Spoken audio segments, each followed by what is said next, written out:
He's back. Nene is back. Football lives. Do we have a fairy tale ending in 2026?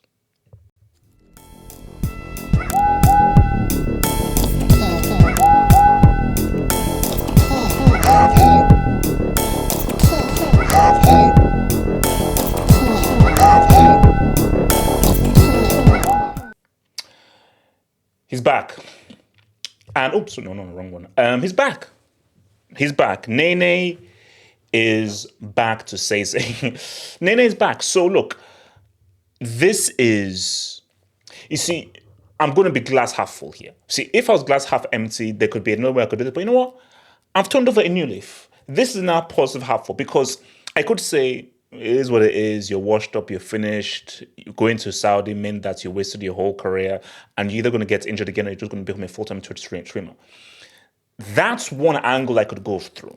One angle. But another angle is, let's be happy. He is one of the most talented players of his generation, and he's the guy that who we thought would be the face of this generation. Because one thing we cannot deny is Neymar's talent. What have we been crying for? Where are the individuals? Where are the superstars? Where are the guys who are the Salinis, the Tatas, the Shomliks? Where are the guys with that individualistic exuberance, that individualistic expression? Where, oh, I want to watch football because of that guy. This is what makes you want to watch football. Look the guys behind me. Look at the guys behind me. Figo, Romario, Okocha, Ronaldo. Those are the guys that I wanted to go out and play football because of them. We don't love football because of a manager or a coach or a system. When you go out and play football, how do you emulate a system? You can't emulate a system. You emulate a player.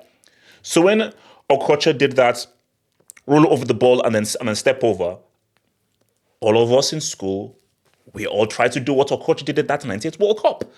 The Dino Elastico, we all tried the Dino Elastico.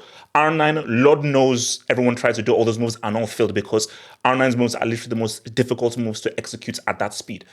But that is the beauty of the individual.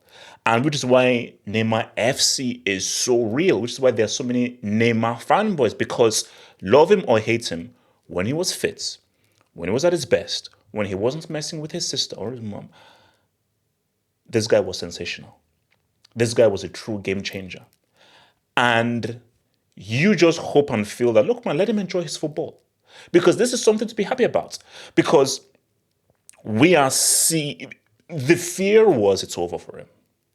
1 year injury, a very serious injury, he'll never come back. So just to see him even involved in the game and even just kicking the ball around is something that brings a smile to everyone's face. It's something that brings a smile to everyone's face.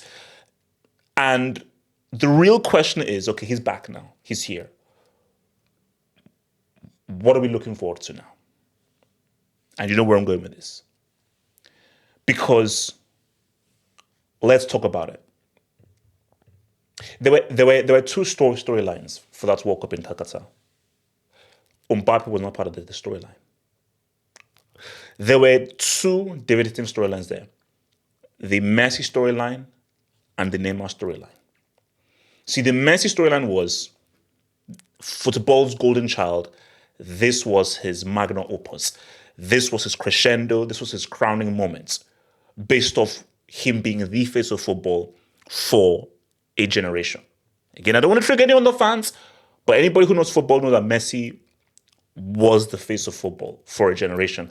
And it was only right that he crowned one of the craziest careers ever with a World Cup. That was one story. The other story was Neymar, the heir apparent to Messi, the footballing heir to Messi's throne.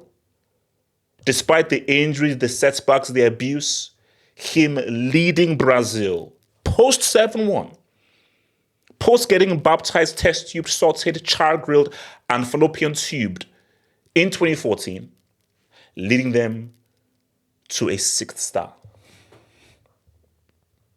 And therefore imprinting his legacy with the treble in the 14-15 season and being the leader and the superstar for Brazil, winning the World Cup, entering into the convo with Pele, entering into the convo with Romario, entering into the convo with Ronaldo, entering into the convo with Garrincha. So that was the other narrative. So where we are right now with this is, does he make 2026? I'll tell you where I'm with this. I told you guys, like, see, my frustrations with Neymar is out of anger. I knew that, no, this was Messi's heir apparent, 100%. Next to Messi was Neymar, because I know of his talents. What this man did in 2014, in his first World Cup, I was like, this is a man's first World Cup with that trash team who we saw what they were in that semi-final without him, Antigo Silva. I was like, in terms of a floor raiser, in terms of an individual game changer, in terms of a give me the ball, let me cook, Neymar might arguably be one of the greatest give me the ball, let me cook players we've seen in recent memory. Because they're very few. You see, most guys, I need to have the system, the situation, it's the coach, the manager. Neymar is one of those guys where it's not about the coach, the manager. Forget the system. Give me the ball, let me cook. That doesn't come from just an ability. It's a state of mind. It's a character. And what made Neymar so great is what people hate him for. His arrogance. His ego. You do need an ego to be that dude. You see, to be that dude, you can be cool. But to be that dude, you need an ego. Bro, one of my favorite players of all time is Arjen Robben. And Robben was greedy. Arjen Robben is the greediest player of all time. But his greed was his greatest asset, where, no, just give me the ball. I have one thought in mind, which is to go straight and to go for goal. It is what made Robben such an amazing player, because he was so greedy. He didn't pass. Bro, if you looked at Arjen Robben's gamepad, the X button was nuked. Someone took like a forklift and ejected the X button. So all that's on Arjen Robben's gamepad is square, circle, and triangle. He doesn't really use triangle. Square, maybe, circle. Depends, are you Pro Evo or FIFA Control. That's X button. That X button doesn't exist for Robben. It doesn't exist. Maybe I'll crossbow. I am shooting on sight. And Neymar was that single-minded guy. It would be amazing if Neymar makes 2026. Let me say this. It would be amazing. And I would love for him to make 2026. Do I think he will? No. So those are two very different things.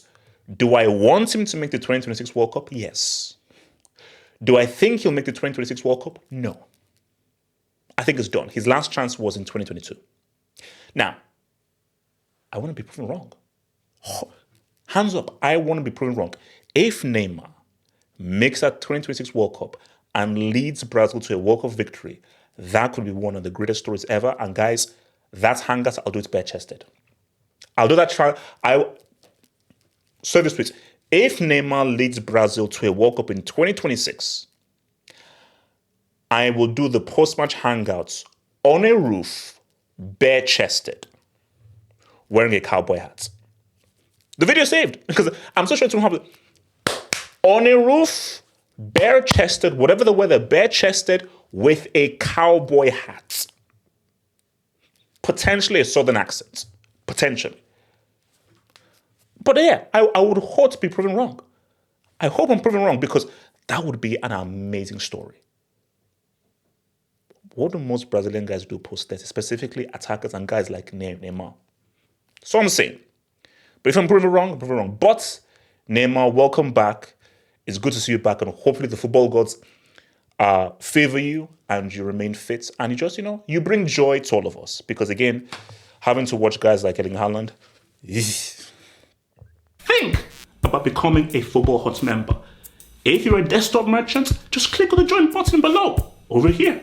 Or if you're a mobile phone merchant, just click on the join button below the video over here and join the true elite content crack addicts. Peace.